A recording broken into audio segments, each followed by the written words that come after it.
enjoyed this week's episode, and please like this video, share with your friends and dock mates, and subscribe to our channel. It really helps us get more viewers like you. Hey y'all.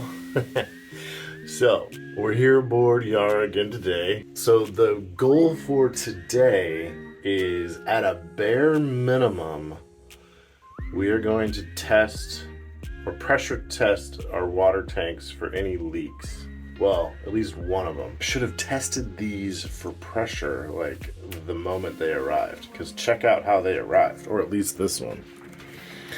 So that is one of our tanks. This is the port side tank, and this is basically how it came from the shipping. So you can kind of see that there's scratches and scrapes, and this corner got dinged up. First things first, let's get this unwrapped, and so we can pressure test it.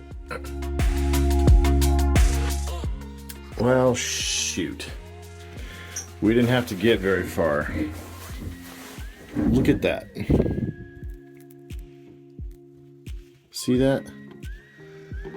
So this is our 1.5 inch diameter fill, and you can see it's completely cracked and broken all the way through the threads here. Crap. All right. Well, send some emails and make a phone call maybe if they're open.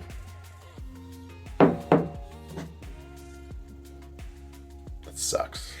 I've been in contact with where we ordered this tank, and so the update is, like, they agree that this fitting here is not usable, so it's split there, and it's split basically on the same over here. It's like something sharp just like went straight into that and just sliced this open.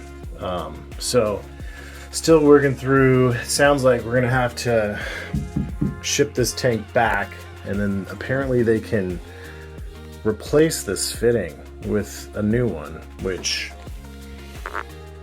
I didn't think that was possible, but apparently they have the tooling and the skills to do that. So I don't really care, because the rest of the tank's fine. It's, you know, it's exactly what we want, and I am not gonna do the research to find a new tank. This is the model that we want. So, hey y'all, different background. We're not on the boat. Weird. So this is a apartment shot. So what we're gonna do is what we should have done the day that the water tanks arrived. Actually test them for fidelity, making sure that they don't leak, and that we can accept the delivery. So that was one of the things that I've been reading about too. It pays to read the fine print, because one of the manufacturers, or it's not even the manufacturer, one of the distributors that we ordered from, they require in their fine print that before you accept delivery, before you sign anything, you should test it, inspect it, and reject it if you're not happy with the quality of the tank. So we're gonna go through my little test setup that we've got here to show you guys what I came up with to test to make sure your new tanks don't have any leaks. So let's get into it. All right, so here's our test setup. Brizzo, you stay right there.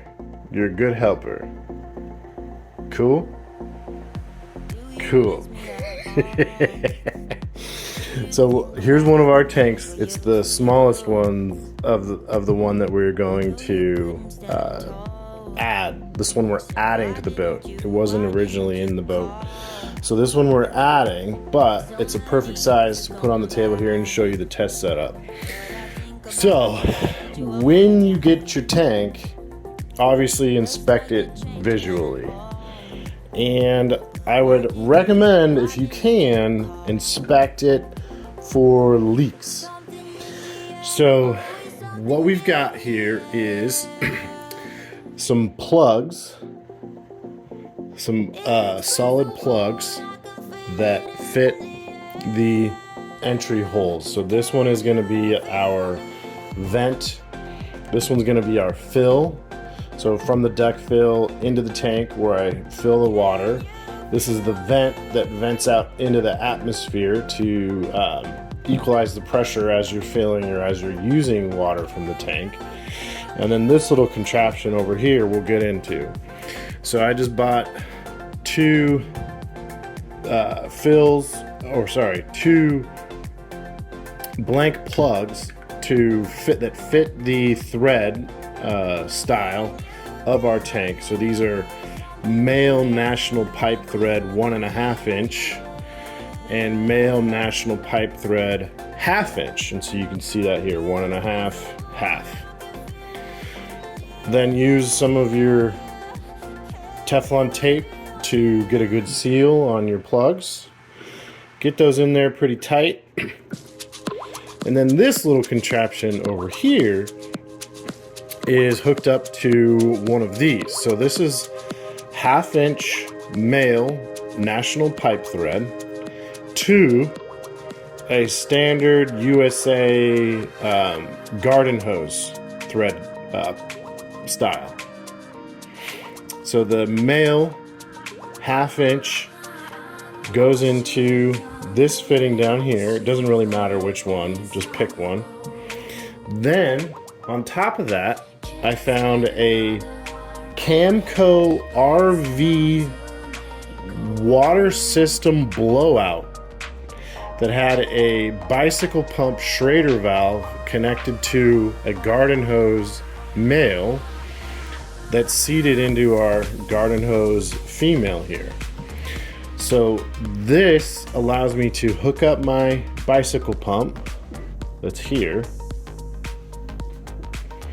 and now I can pressurize my tank, and it doesn't take much. Our tanks, these tanks aren't designed to actually hold a lot of pressure.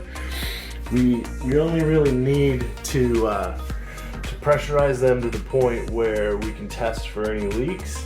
So maybe like 3 to 5 PSI is totally fine.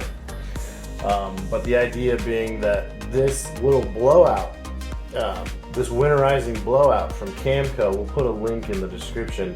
It's rated for like 75 PSI, which is way too high.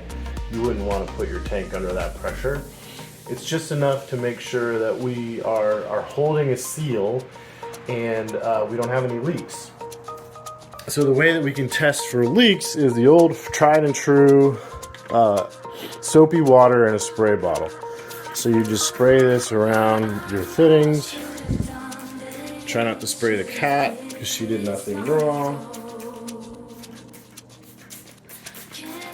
And then now we'll just pump up the bicycle pump connected here, and we'll check for any leaks around our fittings. And if there's no leaks around our fittings and the pressure's holding elsewhere, then we know that our tank is good and solid. And if you have any spots on your tank at delivery where there's like a nick or a gouge or a scrape or whatever, go ahead and spray that with your soapy water as well, because you'd want to test to make sure your tank is holding pressure. But we can do that in another way as well. So let's go ahead and pump this up to pressure, and we'll show you what the expected result would be. All right, let's see if we can hear a whoosh when we take this off.